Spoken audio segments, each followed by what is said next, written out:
is this it? That is a question I have been asked multiple times over the last 30 years of working in the area of work and health.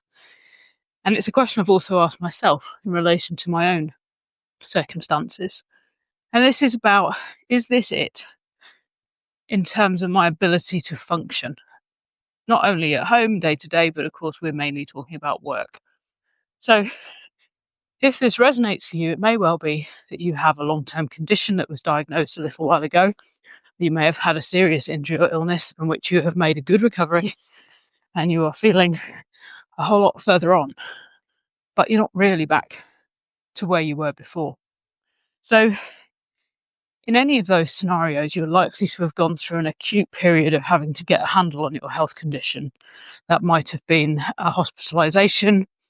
It may have been being put on medications, may have been changing medications, maybe multiple medications, it may be surgeries, maybe therapies, layer upon layer of medical or healthcare intervention to try and stabilise your condition. And during that period, you may have been continuing to work, or you may have not been able to work at all. And you may have now got yourself back towards work, whatever that looks like. But you're wondering, is this it? Is this as good as it's going to get? And of course, there is no one definitive answer to that question. But I want to give a little bit of hope, I guess, that for many people that I see, no, that is not it. That is not the end of the road. But you may now need some help to find that extra capacity. Now, in a formal sense, we do talk about functional capacity evaluation, where we evaluate your capacity to carry out the function of your work. And that involves your physical capacity, or actual physical fitness, your strength, your agility, your mobility, dexterity, as well as your cognitive function and ability to make decisions and deal with processes, conversations in the workplace, all those sorts of things. Now, this particular podcast episode is not really about those things. I'm happy to go into that another time. But this is about understanding the evolution and or the progression of a health condition. So again, it's very individual to the type of health condition, but for many people in many cases, once your medical situation has stabilized and you are at a place where you are managing your health condition on the whole pretty well, then it's entirely possible that your capacity for work can be increased. But just like if you've been ill or injured and you want to get back to being able to walk for 5 miles or run a 10K or get back into the gym, you have to have a graded process for restoring that capability.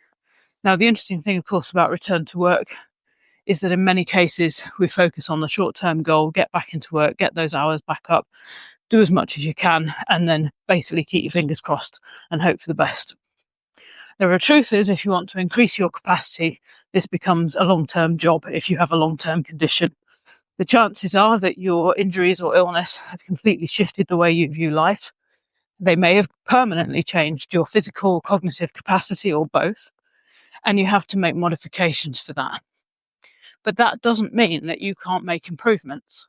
It may mean that you may be able to make improvements in some areas and not other areas. It may mean that you need help to make those improvements. It may mean that your medical management takes time. So I want to give a couple of examples. The first is my own. I was started on a whole bunch of medications, which in themselves then started to make me feel pretty rough. The side effects of those were as difficult to deal with as the side effects of the disease to start with. And I honestly thought, probably about 2 years ago now, that I was going to have to accept that this is the way it was going to be for the rest of my days. This balance between managing symptoms and handling the side effects of the medication that kept the symptoms at bay. And I remember having a conversation, realising, whether I just needed to accept that I was not going to be able to work again, maybe at all, but certainly not in the capacity that I did before, and that I wasn't going to make any further improvements medically. And thankfully, I was fortunate enough to have a consultation with one of the UK's experts in the condition that I have. And I didn't actually ask a specific question. It just came out in the conversation that actually the medication that's being used to manage my condition takes time to take effect. And I have been on it a couple of years at that point, and they said, well, you're going to carry on probably feeling better for quite some time. You won't have the full benefit of the fact you're on this medication yet. So we'd expect you to continue to get to a point where you'll continue feeling better, to incrementally improve. Now, that was a revelation to me. I didn't know much about this condition when I was diagnosed with it. And to be told that I still had the potential to improve was brilliant news. And I'm pleased to say that obviously I have continued to make improvement. I still made a lot of changes to the way I do my work and run my life, but all in an effort to support my medical condition to keep as well as I can and to minimise the impact, the symptoms of the disease and the side effects of the medication. And then another example of a client I have worked with recently, they ended up having to take some time off work from quite a physical job because they had a lot of joint pain. They then returned to work on some alternative duties, so what we'd term as light duties, another debate for another day. And they've remained in work for the last couple of years on these alternative duties. Now, interestingly, the condition has taken time to get diagnosed, to get put on the right medication, to stabilise the medication, find the right combination to treat the condition. Alongside of that, the person took it upon themselves to educate themselves about how they can also make lifestyle changes to improve their condition. And what has now happened is that this person is largely symptom-free on a day-to-day basis. They do not have the joint pain, aches and restriction and fatigue that they did when they were first struggling with an unknown condition. They are on medication, which will be for life. But interestingly, what had happened with their work scenario was that nothing had changed. We're still being put on alternative light duties on the basis that they had this condition and with an assumption that the condition wasn't changing. And then what we were able to do is ask for a re-evaluation of their role and a reassessment of their capacity, because actually now they're able to do a lot more than they were able to 2 years ago. So they still have the condition. They have changed their lifestyle in a way that means that outside of work and even in work, so things like nutrition, making sure they eat well, sleep well, and have regular exercise, they've put all those things in place.